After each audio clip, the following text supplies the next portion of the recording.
We'll wait for your sign. Yep.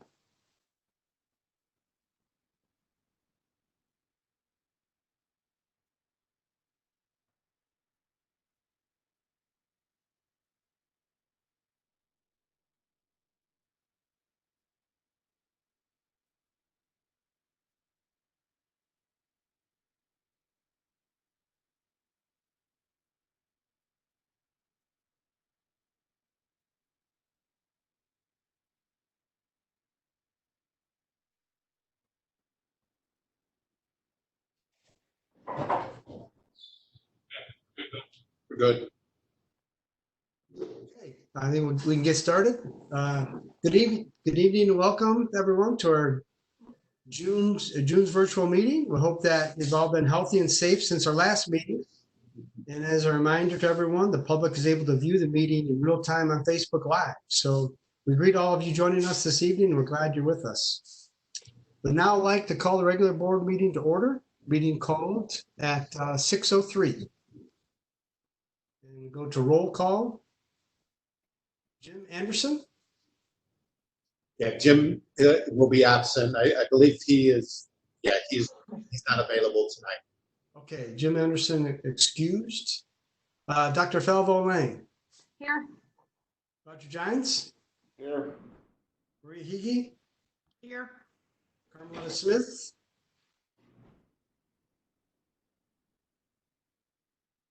Carmelita Smith? Yeah, Carmelita, you're muted. I'm sorry. Hold on. That's Okay. good. I can hear you. Yep. Cindy Sutter? Here. And Dan Sutter is here. All right, thank you. All right, in memoriam, we extend our condolences to the families of the following people who have passed away since our last meeting. Those we serve, John Henry McNutt. John, age 68, passed away on Saturday, May 23rd. He received services from SSA Department and previously attended the Stark County DD Workshop Program. And Denise Marie Vargo. Denise, age 51, passed away Tuesday, June 9th. She received services from SSA Department and was a Stark DD Special Olympics athlete and previously attended the Stark DD Workshop Program. Let's take a moment of silence in their honor.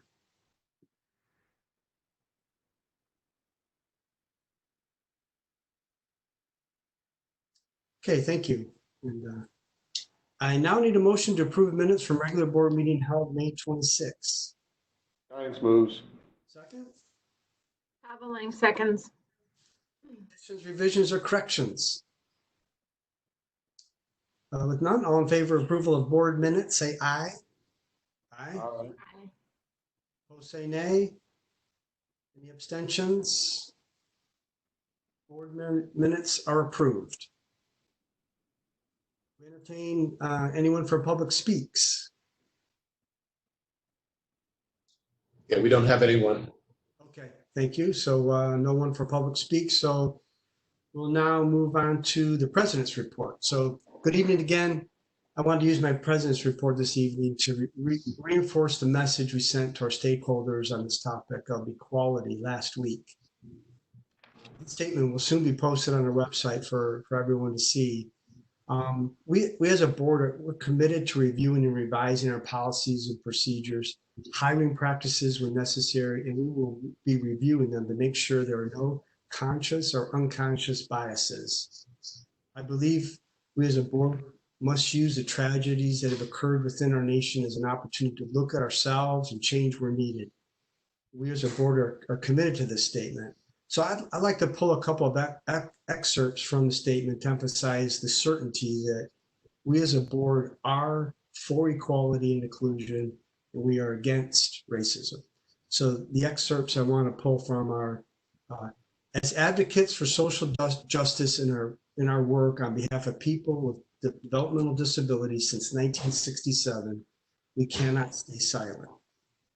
And as an agency that maintains the values of integrity, dignity, and respect for our DD population, we encourage self-advocates, families, employees, educators, providers, and our community to come together and work towards a just society. And just as a symbol of commitment, I wore my Together shirt tonight, so for that commitment. So this concludes the president's report.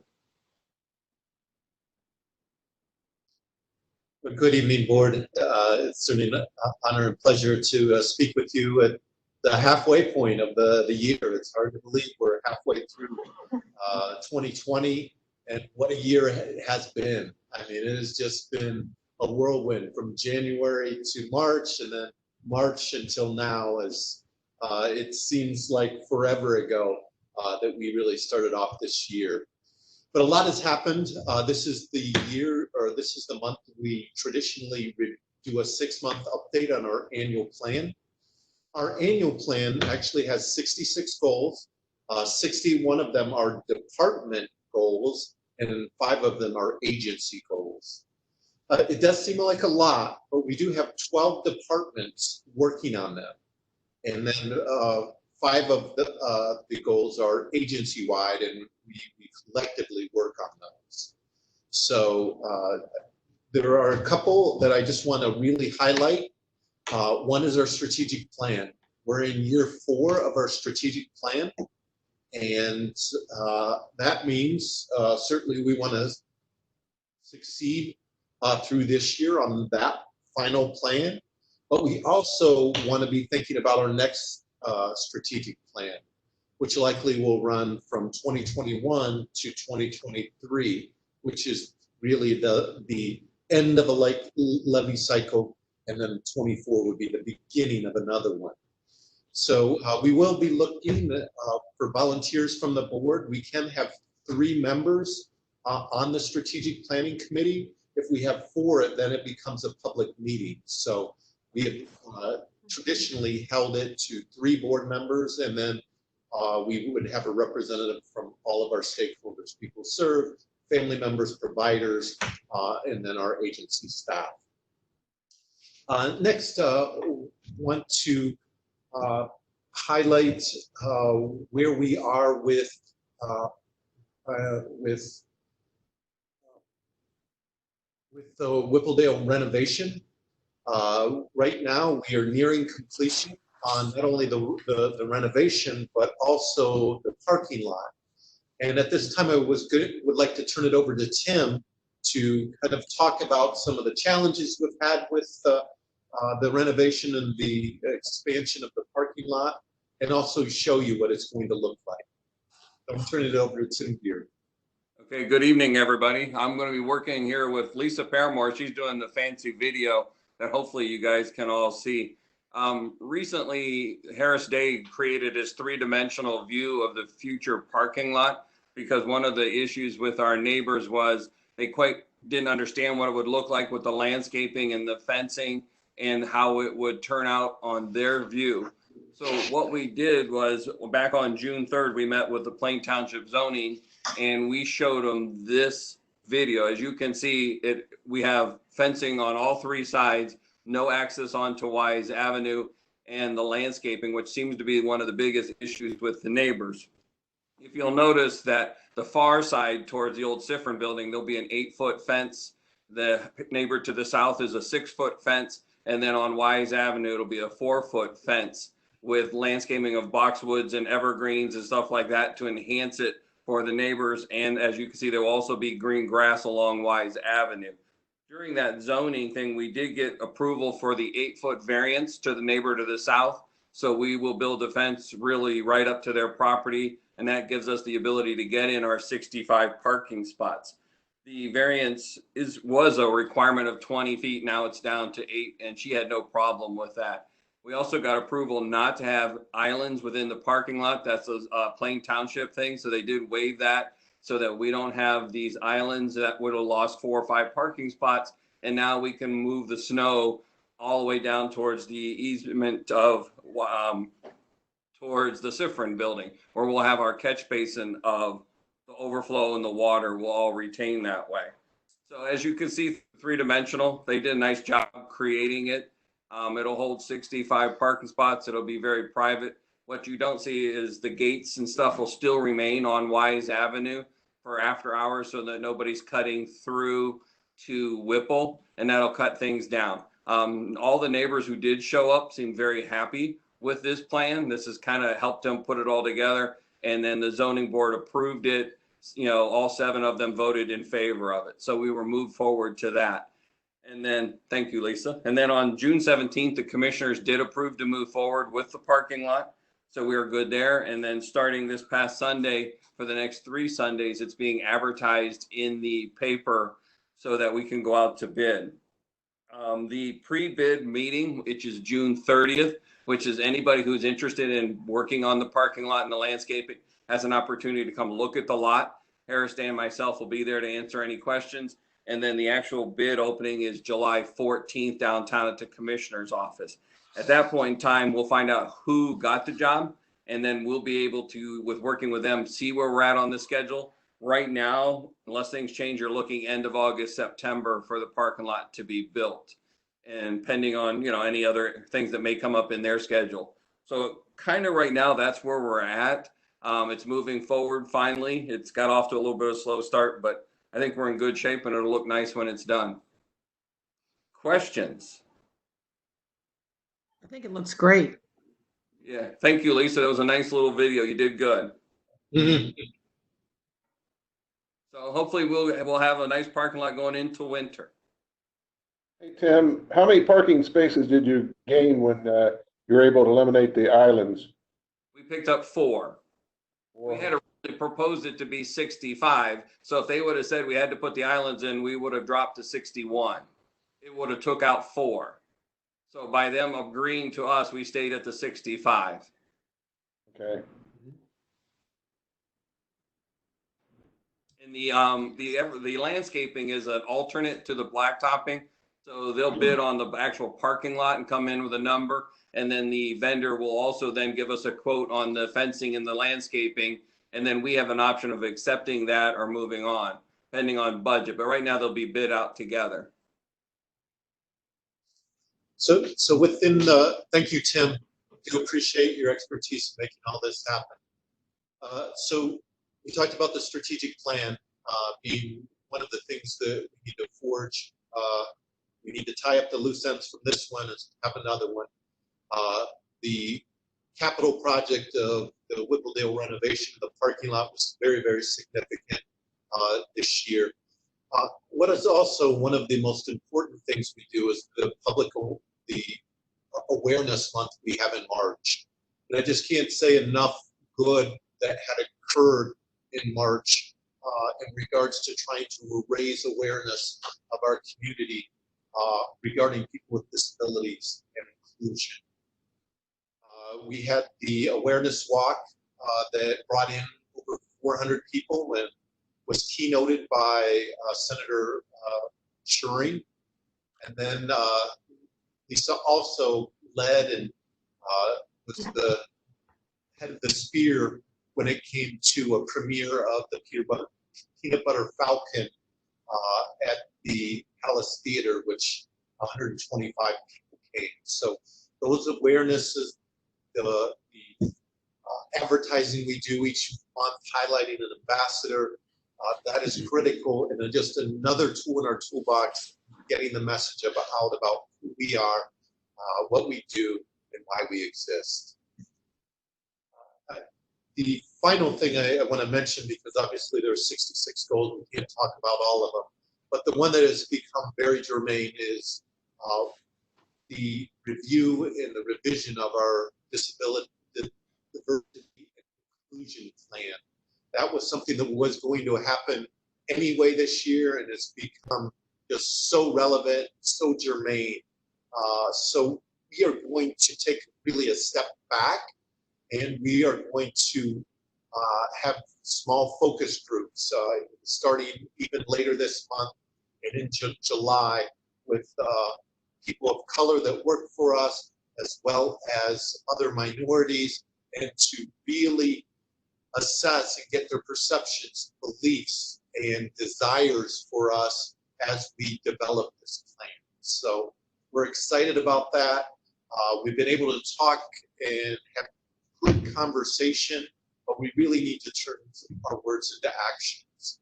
And a companion to this, and it fits hand in glove, is ensuring access for all people and for our people of color and other minorities to make sure that they can access our services and make sure that our message is penetrating in every neighborhood in Stark County. So this is, it's exciting. It is taking tragedy and using it as an opportunity and springboard for us here in Stark County at the Board of Developmental Disabilities. So we're very, very excited, and we have really good momentum as we go forward. Would like to end just with our mission. Our mission is supporting people with disabilities and their families, and our vision is that each person with a disability will be accepted and fully included in our community. When we look at everything we do, we've got to always be there and be listening to the people we serve, and listening to families and making sure that they get what they need to make sure that we can support them and have people with disabilities. With that, any questions, any concerns as you probably kind of scrolled through or perused the annual goals that were reported out this month?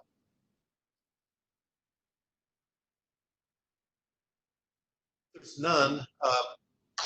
We will be looking at board in service hopefully in July if it meets everyone's needs. We do have that mandate of 4 hours this year, and we figure we can do something in July, do something maybe after the August board meeting, maybe something either in September, October, November to kind of finish out the year. We can mix it up with Reliance training if we prefer that venue, if we can find appropriate training that we find of interest. So. Hey, Bill. Yes. Just one comment. I will be on vacation the week of the July 20th. Okay.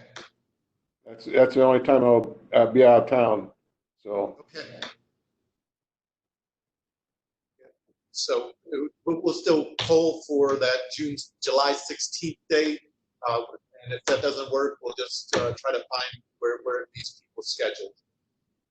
So the topic will be a little deeper dive on our financial projection and how COVID has influenced our plan going forward, how enhanced federal Medicaid assistance percentage is affecting our plan going forward.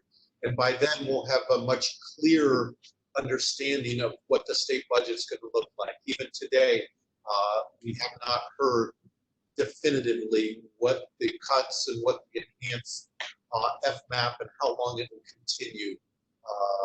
Still don't have that information, but we know we have to have it by June 30th. So.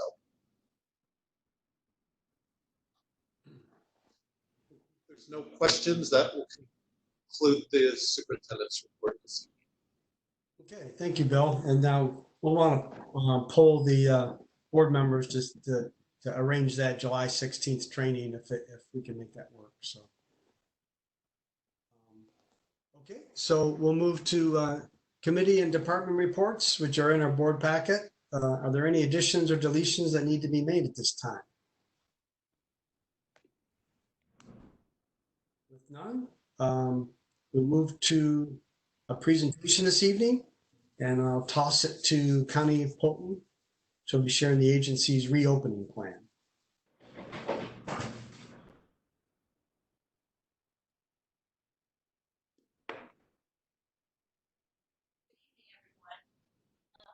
Talk a little bit about the plan that was developed by a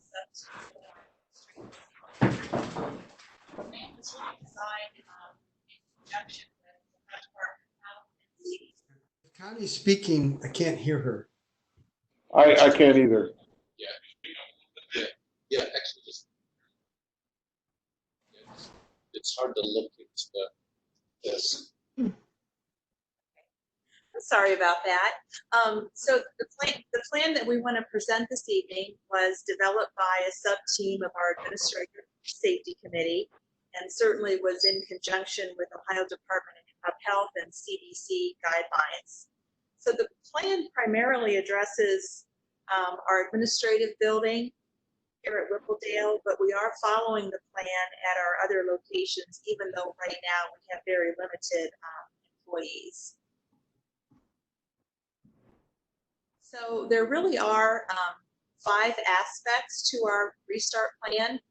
First, we have daily health assessments, which involve conducting temperature checks, and we've been doing this since March. And in June, we increased temperature checks to 2 times a day. All of our employees are required to wear face coverings when they're in the building. And this is also true of our visitors. And our visitors also have temperature checks taken before they're able to enter the building.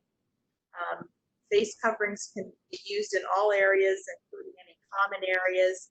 The only place we tell employees that they can remove their face coverings is when they're in their own private office area. Facility cleaning is ongoing and a lot of concentration on high contact surfaces. As far as staffing is concerned, a lot of our staff is continuing to telework, but we have established a staggered staffing plan that will maintain maximum building capacity at 50% if and when we decide to return employees to work here at Whippledale. As far as workplace practices are concerned, we have closed our lunchrooms. Small conference rooms have been closed because of the inability to social distance. And then in our large conference room, we've reestablished smaller capacity numbers, so folks are able to social distance. And certainly we continue to promote hand washing, and there's Perel stations pretty much all throughout the building. So going forward, we have requested our clerical employees and building and grounds employees who have been working on a rotational basis since mid-March to return on a full-time basis starting the week of June 29. We did ask these employees to complete a COVID-19 safety survey regarding how they felt about returning on a full-time basis. And we did get some good feedback on that survey. Actually, we're going to be relocating a clerical staff who expressed some concern about social distancing. And we think the survey is a good tool. We'll continue to use that as employees are scheduled to return. So going forward, our committee will be meeting every other week.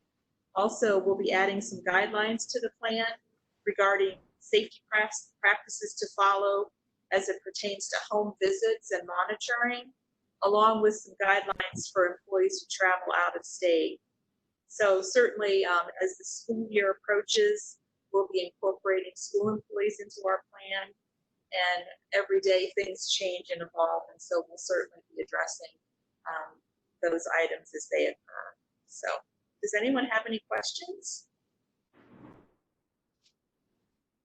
No, looks good.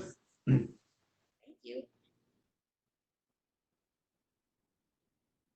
Okay, thank you for that presentation. Now, we do not have any old business or new business, so we'll move at this time to review a policy slated for first readings, and I'll again toss it back to Connie. So we have 3 policies scheduled for first reading. The first policy is 1.04, appearance and presentation before the board, which really pertains to public speaks. That policy was reviewed with no revisions suggested. Policy 2.04, approval of manuals, handbooks, and resource directories. Again, that policy was reviewed with no changes suggested. And finally, we have policy 2.27, managing cost-effective residential support services. That policy was also reviewed with no changes recommended. Okay, now we'll move to resolutions, starting with Resolution 062620, approving board expenditures for May 2020. I need a motion. Vicky moves. John second. And discussion from Lee. Good evening, everyone. So our financials for the month of May, we finally received our first half real estate distribution. So total local revenues of 17.57 million, total state revenues of 82,000, and total federal revenues of 169,000, for a grand total of 17.829. I will note, looking at the year-to-date, the only thing that I want to notate is we did receive our real estate distribution. However, we haven't received the rollbacks yet, which is why you see the variance off to the right. We should receive those in June, however. Looking down at the expenses, we had 2 payrolls during the month of May. We paid benefits of $669,000 and total other expenses of $752,669. Total expenses of $2.67 million, and our revenues exceeded those expenses by $15.15 million. Looking at our cash, our carryover cash at the end of 2019, unencumbered of $49.39 million. We currently have $14.16 million in 2020 purchase orders open. We have closed $410,000 of 2019 purchase orders that we carried over into this year. And with our positive net change in position, we end with $38.218 million at the end of May. Looking at a budget versus actual summary, just focusing on the year-to-date revenue of $24.5 million. It's 48.3% of what we expect for the whole year, and our targets are just under 42%. Total expenses of $21.96 million. It's 43.22%, so a little above that target. Mainly always waiver match, but it'll catch up with itself. Looking over on the far right, our available budget at the end of May, mostly made up of personnel and employee benefits of $14.7 million. Next, the summary of prior year purchase orders carried over from 2019 of $736,000. We paid $249,000 this year off those purchase orders. We've canceled $410,000 off of those 2019 purchase orders. So we still have $76,000 remaining, which is mainly the building construction on the workshop floor to add the new office space. Moving on to resolution 062620, you'll see the 2 payrolls we had there in May. Nothing really to note out of either. We had a couple stipends, $1,000, and then the week by week for all the non-payroll expenses of $1.4 million. Are there any questions on this resolution?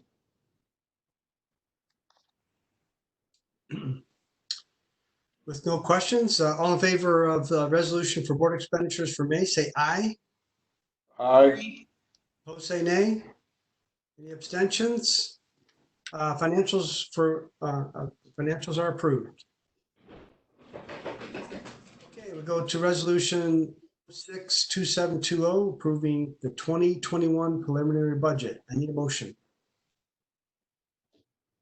Hickey moves. Second. Johnny seconds. Okay, discussion again from Lee. So looking into 2021, kind of tailing off of what Bill was getting at, the state budget has not been approved yet. We have taken on some we've incurred costs that we weren't expecting to due to COVID. However, all the unknowns about the state budget right now, with our forecast and with our 2021 budget, we basically are just business as usual until we actually know what's going to happen with that state budget. So the forecast that we have all looked at in December, basing it off of 2020 activity, that's basically what I'm going to be presenting to you today. However, we are going to be looking at those state impacts that will affect our budget, that will change what our 2021 budget will be once we come back in December. So just now looking at our revenues, our local revenues, excess costs will increase due to more students being billed back to the districts, but otherwise expected to remain flat. We may see an impact from the pandemic on our real estate taxes. However, we will receive this money back, so we don't really expect any dramatic changes to that revenue. State revenues, we did receive a 3.6% decrease in our ODE subsidy. And then unknowns of the state budget, which I mentioned, and we'll go over that on the very next slide here in more detail. Federal dollars expected to remain flat from 2020. Expenses, we have budgeted for a 2% increases for our staff. We did get a 3.85% increase in the medical premium. That's beginning in July of this month, or I'm sorry, next month. And then, of course, our $1 million increase for issuance of waivers. There's a lot of information on this slide, but this is basically a complete list of the potential budget impacts from what the state is going to decide to do by the end of this month. So between January and June, we have had a decrease in what we pay in match of 6.2%. So in calculating this, it's going to save us between the 6-month period about $1.42 million. This decrease in the EF map could continue, however, we don't know that as of yet. Something else that's going to impact our budget is billing all day services at an QC when those providers reopen. However, it most likely will be a wash for us because they can't serve as many clients at a time. Impact of NMT not being billed between March and present, and impacts moving forward with the restrictions. So we've had a decrease in day habilitation and NMT. However, we've had an increase in HPC. There's been more of a need for that. We're also going to be losing our family support services funding of $212,000. This is that funding that we sent to Neon to manage those coupons for the families that really need that money. So we're going to have to look in our budget and find somewhere else to pull that money from to support that program. For our expenses, to date, we've spent approximately $150,000 on expenses related to COVID. This does include payroll-related expenses. And only payroll expenses for those working for a provider that were leased or those at income respite. Most likely, these expenses will be offset by a reduction in essential supply purchasing and some in utilities, but not all. We've also sought grant funding through the CARES Act, and we're waiting to hear back from that as well. Another thing that it could be impacting county boards that we'll find out about is the HPC increase. County boards could be covering the whole second increase. So if you remember, we started receiving funding for this 2019, and the state will basically stop helping us, and we'll have to incur that cost on our own, which will cost about $700,000 over 2 years. The total state allocation will increase as well. However, it will still cost us $500,000 just for that second year. The first year is about $280,000, where I came up with the $700,000. We would incur this anticipated cost soon without receiving funding from the state. And then this last slide here, just showing our cash balance from 2019 to 2020. It may be hard to see, but we're ending, just around $48 million for 2019. That's where we ended. A little less in 2020, and then 2021 and forward is really where it takes a dip. We stopped receiving the cost report settlements, the revenue flatlines, and the expense increases due to adding additional waivers. So I want to go back to this last slide. Because I just want to see if anybody has any questions related to these impacts before I go on to the actual budget.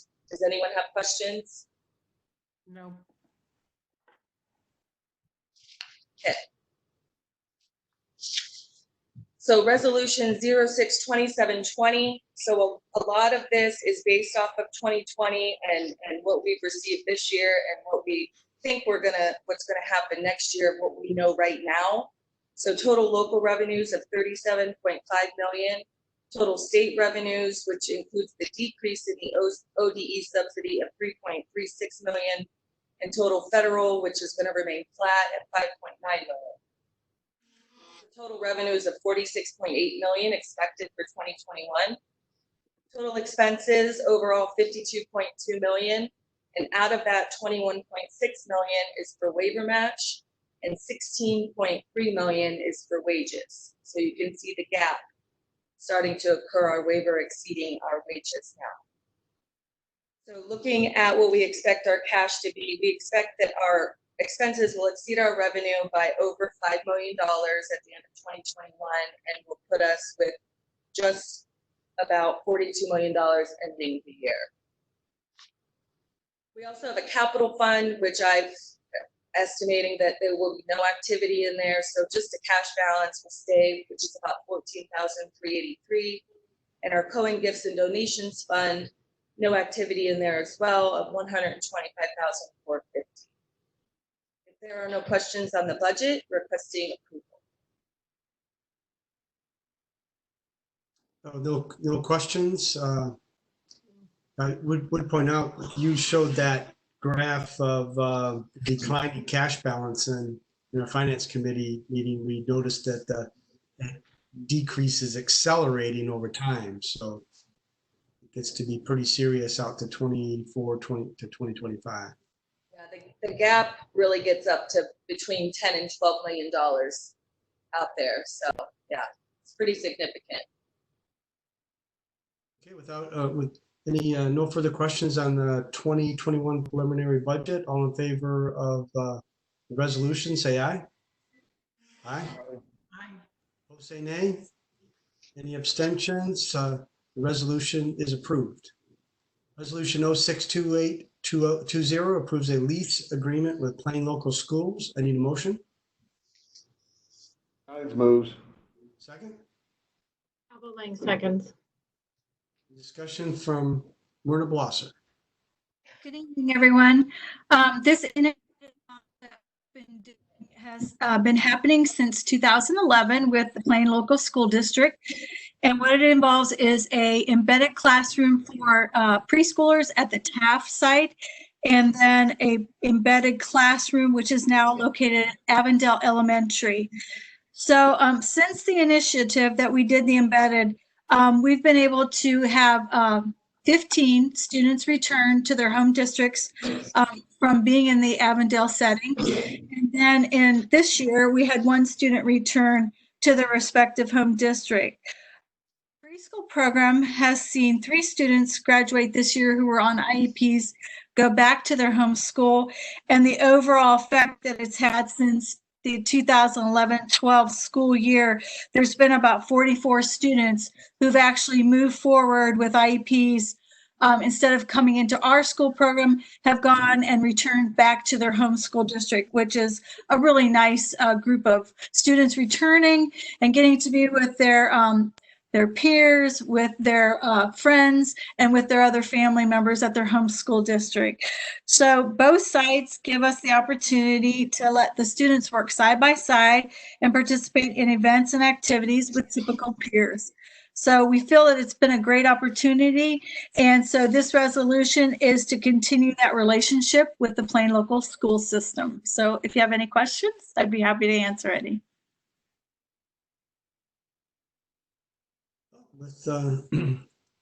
With no questions, all in favor of the resolution, say aye. Aye. Aye. Nay. No abstentions. Any abstentions? The resolution is approved. So now we go to resolution 062920, approving the purchase of computers. I need a motion. Haveling moves. A second. Hines seconds. Thank you. And we've got discussion from Brandon Haney. Good evening. The IT department is seeking approval to purchase 65 new computers as part of the board's annual computer refresh cycle. This refresh will consist of 45 laptops and 25 all-in-one computers at a cost not to exceed $119,000. These machines will replace 65 of our computers that are falling out of warranty this year.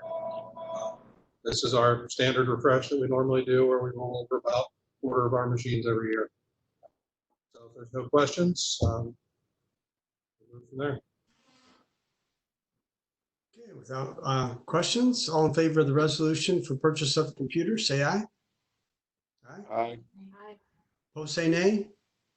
Any abstentions? The resolution is approved. Thank you. Moving to resolution 063020, approving a capital housing project. I need a motion. Giants moves. Second. Falvo Lang seconds. Any discussion from Lee? Thank you. So this is to authorize to enter into agreement with Hope Homes Foundation and the Ohio Department of Developmental Disabilities to pass through capital assistance funds in the amount of $274,812. This amount is included in our 2020 budget. So in accordance with Ohio Administrative Code 5123-103, County Board of Developmental Disabilities and a nonprofit housing corporation may access state community capital assistance dollars. The capital assistance funds provides the equivalent of a loan that is forgiven over a period of 15 years. To assist Hope Homes and to get the project started and completed, the board will be providing the pass-through dollars up front so the project can be started and completed by the project completion date. After the application process is complete and all required documentation is sent to DODD, DODD will reimburse the full loan amount to the board. Hope Homes Foundation becomes the landlord and owner of records, and the board holds the promissory note on the property for 15-year term. Questions?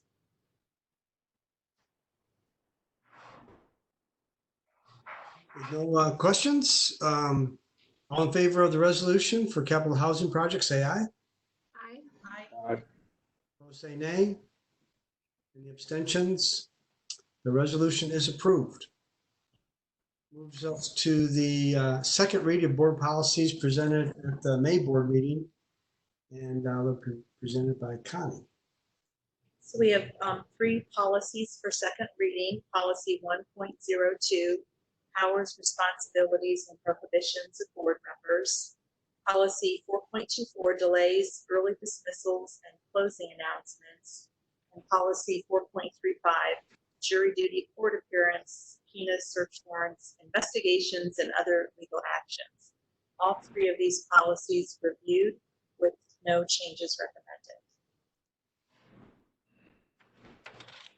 Okay, and that gives us our last resolution, 063120, providing approval for board policies presented for second reading. I need a motion.